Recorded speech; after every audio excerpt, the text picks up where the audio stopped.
Alright guys, today I wanted to talk to you a little bit about my tomatoes right here. This is an update from my last video I did on them. It's probably about a week and a half later.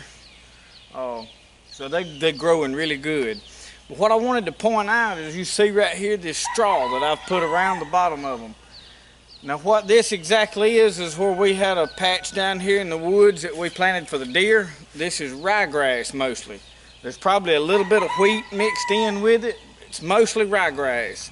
We let it grow up, and what we did, we let it get real tall and let it go through on into the spring, and we let the turkeys nest in it. It's a good habitat for them to raise. They can hide in that tall grass. It got up almost probably waist high. And it's about an acre patch, half-acre patch. It's not a lot, but we did know that there was turkeys nesting there because we've seen the tracks going in and out, and then we did see the turkey, a hen with some little babies. So we bush hogged that, and we're going to plant pumpkins there in that patch, and we burned it off today, but I collected all the straw, and I've been collecting it a little at a time as I had time over the last couple of weeks. But what I did is I went and I strawed around all these tomatoes. I did that for 3 reasons. Number one, it helps to keep the ground from evaporating all the moisture out. As you water that, if the dirt's broke up loose, especially as you work in that dirt, hoeing grass out, different things, you break that open and that dirt, that moisture evaporates out of there. So it takes a lot more water. So strawing this, you create some shade on that dirt. It holds a little bit of moisture in. As it rains, the rain can go right down through that. So number one is it's a moisture control. Number two, it's a weed suppressant. That shade, I'm not telling you that grass will not grow in it, because I can show you in there is some weeds, but they're very few. It's not near like if you didn't do anything. So it's also a weed control. Number three is the fungus. You see these yellow leaves on the bottom? That's from the dirt splattering back up. This one plant that you see, I didn't have it strawed real good. Actually, I did, and I had a couple of chickens that got out, and in about a matter of an hour, they scratched all the straw out away from the tomatoes. Because the chickens put them up, got it re-strawed, but it rained for 3 days the other day while that was loose, and the dirt splattered up on these leaves, and that's what that fungus is, growing up and breaking those. So what you want to do here is when you find these leaves like this, after I just got through strawing this, I'm going to break all these that's got this fungus on it off. And that's the best way to control that. Break all of those, any leaves that you see yellow, turning yellow. My mind's went blank on what the actual name of this is. I can look it up. I know when you get in front of a camera, you're trying to think fast, your mind leaves you. Surely none of you experience that. But just that easy, we picked all of these leaves off. But what this straw will do, this straw will prevent the dirt from splattering back up on the leaves. If you straw this, most everybody that raises tomatoes and raises a lot of tomatoes, they're going to tell you to bottom water. That's a good idea. I'm not going against what they're telling you, but you don't have to bottom water if you're going to straw like this, because I can turn, you see up in the middle there, I got a sprinkler, and I'll take the camera down off the tripod in a minute, and we'll walk through this, and I'll show you a little bit more detail how it looks. But I got one sprinkler up there. I run my water hose in there, hook it to that sprinkler, turn it on, and it'll water from the top, because that's the easiest way for me to do that. I didn't have to buy a bunch of hoses to go under there. I already had this. I use it for other things, watering. So I can turn that sprinkler on, water this garden. As it splatters down, that dirt's not splattering back up on my leaves. That straw is stopping that. So that's the 3 reasons that I straw this. And I'm going to take this camera down, and we're going to walk through. I'm going to get you some good close-up of how this looks. It looks really nice, and I run out of tomato cages. I've got to get some more cages put on that last row. But I went ahead and I just stuck them. But I'm going to go through, and this is kind of what my tomato bed right here. There's 4 rows that have 6 plants on each row. So there's 24 plants here. This first one is hillbilly potato leaf. This second one is Cherokee purple. The third one is Better Boy, and then there's Brandywine. That's for my 2 red tomatoes, and then my dark tomato, and then my yellow tomato. I like to have a variety so that it looks good on a table when you start displaying or selling or whatever you want to do with them. Mostly we can ours and make stews out of them and use them. I don't really sell tomatoes, but just for the variety I like. If you're displaying, we make pottery. I'm gonna put some in a bowls and some fruit dishes and things, and I put some tomatoes in there, and I wanted a variety of tomatoes to display on. But I grow these varieties every year, so I'm gonna take this down. We're gonna walk through and look.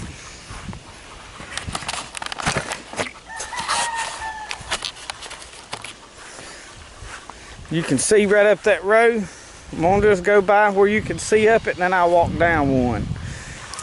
And I planted these first 2 rows at the same time, and then about a week later I planted this one, and then I planted this one. Number one, for a couple of reasons, I didn't have all my seeds started at the same time, but also all of my tomatoes won't get ready in the same week.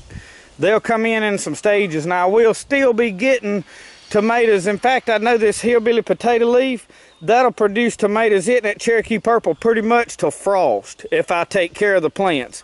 These Better Boys, from my experience so far, and we've grown these all of my life, but I've never grown them in a bed this way up until the last 2 years. We've always just put them out in a garden, and I'll show you that in a little while where we've got that. But they produce pretty good for a few weeks, maybe a month, and then they die, and the vines usually die off, and that's it. So I'm seeing if they do better in this environment. And then these Brandywines, last year was the first year that I did them. And you can see the leaves look a little different. They have a little more full leaf, where these Better Boys, they have more of a serrated, I call it, leaf, but it's more lobed. And the same way with the Cherokee purple, has the leaves are a little different. You'll see this hillbilly potato leaf, you recognize it by these smooth leaves out here, but it'll start growing. And as we look in there, I'll show you, and I've got to do some spraying. I'm not fully organic, I spray, but I got tomatoes coming on already. These hillbilly potato leaf make a big, pretty tomato. Try to get where I can see, but I've got some holes in some of my leaves. I noticed, like right here. I'll spray with an insecticide, and usually I mix 7 spray with malathion, and that's what I normally spray for bugs with. But now I always make sure I water good before I eat it, and I usually, when I spray, I wait 2 or 3 days before I eat. But I'm gonna walk through here and let you see how this straw looks. I usually take my foot and I kind of kick it out, but I don't worry. The reason I do this is walking through here, I don't like to wade through that straw. But I hoe a little bit. You see these weeds coming up in there? That was actually a tree. And I planted one last tomato that I had coming up, and I've got to get a stick to put on this. But anyway, I've got a few more yellow leaves I'm gonna pick off.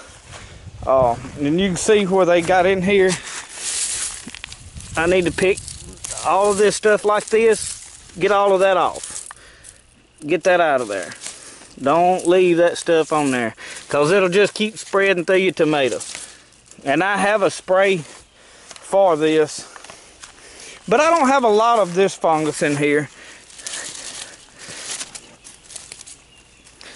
It's just a little here, there, and yonder. Few plants, and it's mainly where there's dirt. And see, I need to get my straw up in there better. But I went through and I had a pile of that straw there, and I've got a little more. You can see down there I have that's about a load out of my Polaris Ranger.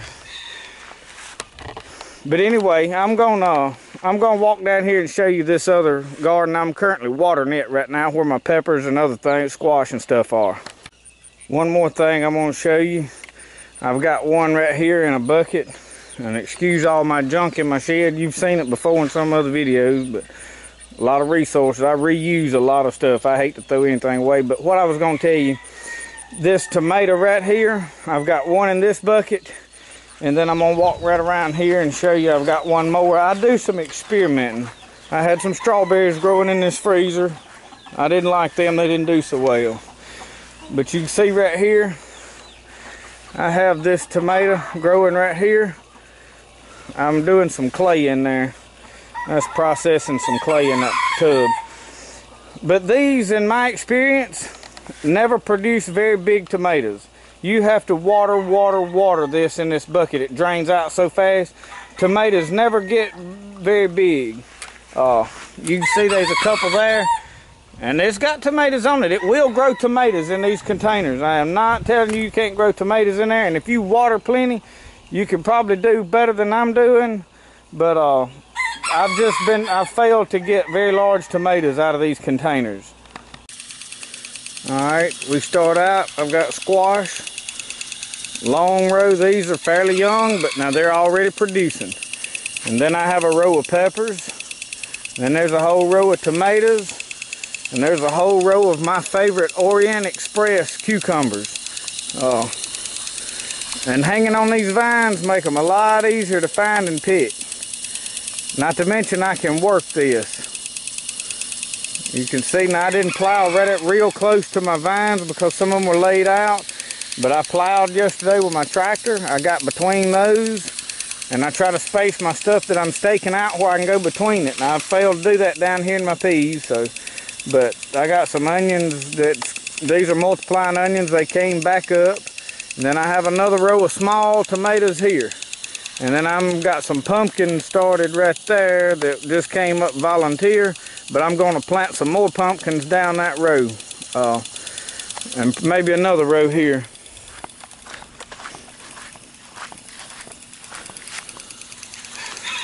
I didn't have good luck with my corn. It come up sparse, but there's going to be enough for me to eat because I also have some coming up here. And this is past me being able to work it, so the grass is going to give me a battle there. This first row is butter beans. Actually, this row is butter beans too. I wound up with 2 rows of them, and then this is my rattlesnake pole beans. And you can see the way that I put up some wire to scale this on. I'm going to see how that does. I propped a lot of these heavy bean sticks on a single strand of barbed wire last year, and that didn't work for me. Now, I do not know why these white spots are coming up on my butter beans. You see these white spots all on the leaves? Can't explain that for you yet. When I figure it out, if some of you know what that is, drop me a comment. Tell me what's going on there and what I do to fix it.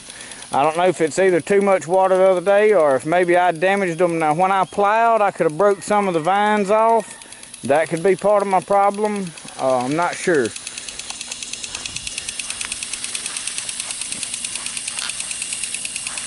But we've got sprinklers going in this. We're trying to water it. It hadn't rained in several days.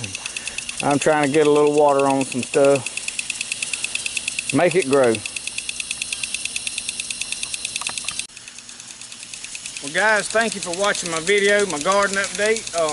As I learn, I'm going to share it with you. If you know some things that I don't know, maybe I'm getting something wrong, let me know. Most of this I've learned from experience. I try to do something different along. If something don't work, I try to do something a little different. As I experiment, I share that with you guys. But a lot of this, we've had success with it over a lot of years. So thank you for watching. Like, subscribe my videos, tell your friends about it.